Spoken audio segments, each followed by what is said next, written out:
নিরানব্বইতম জন্মবার্ষিকী উপলক্ষে রাজধানীর বাংলা একাডেমিতে অনুষ্ঠিত হচ্ছে বঙ্গবন্ধুর গল্পশোনা। এই মুহূর্তে সেখানে রয়েছেন রিপোর্টার শাতিলা শারমিন। আমরা সরাসরি চলে যাচ্ছি তার কাছে। শাতিলা,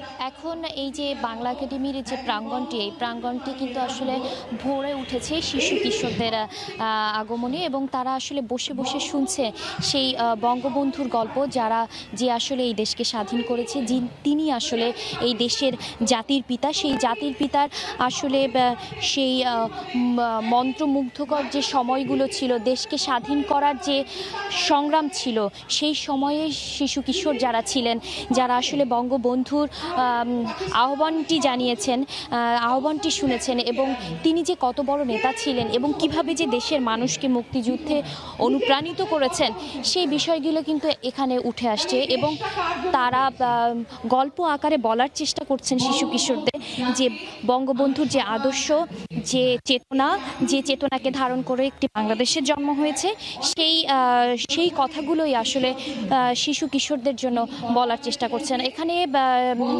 যারা এসেছেন তারা আসলে সবাই যেটি বলতে চাচ্ছেন, যে আহ্বান জানিয়েছেন, যে শুধুমাত্র বঙ্গবন্ধুকে জাতির পিতা হিসেবে সম্মান এবং শ্রদ্ধা না, তার চেতনাকে ধারণ করে স্বাধীন বাংলাদেশের যে জন্ম, যে চেতনা নিয়ে, সেই চেতনাকে ধারণ করে শিশু কিশোররা যাতে আগামী দিনে এগিয়ে যায় এবং তারা যেন আসলে আপোষহীন এবং বঙ্গবন্ধুর মতো একটি দৃঢ়চেতা মনোভাব নিয়ে আসলে বাংলাদেশকে গড়ে তুলতে পারে, সেই আহ্বানটি তারা জানাচ্ছেন।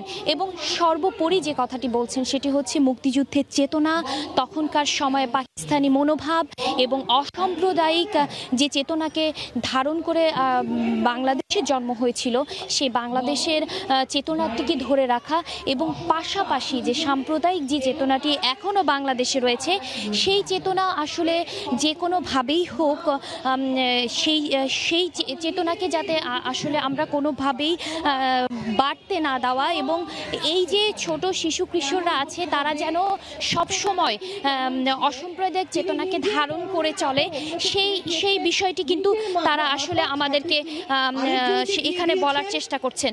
এবং সবচেয়ে যে বিষয়টি বলতে হয়, সেই বিষয়টি হচ্ছে যে এই যে এখানকার যে প্রোগ্রামটি, এই অনুষ্ঠানটির মধ্য দিয়ে আসলে বাংলা একাডেমির প্রাঙ্গণে এক ধরনের শিশু কিশোরদের মিলন মেলা, এবং মিলন মেলার মধ্যে আসলে বড়দের কাছ থেকে গল্প শোনা, তারপরে তারা আসলে ধারণ করবেন সেই চেতনাকে, যে চেতনায় আসলে একটি দেশের জন্ম হয়েছে। ছোটকাল থেকে ছাত্র রাজনীতি করেছেন স্বাধীন বাংলাদেশের জন্য।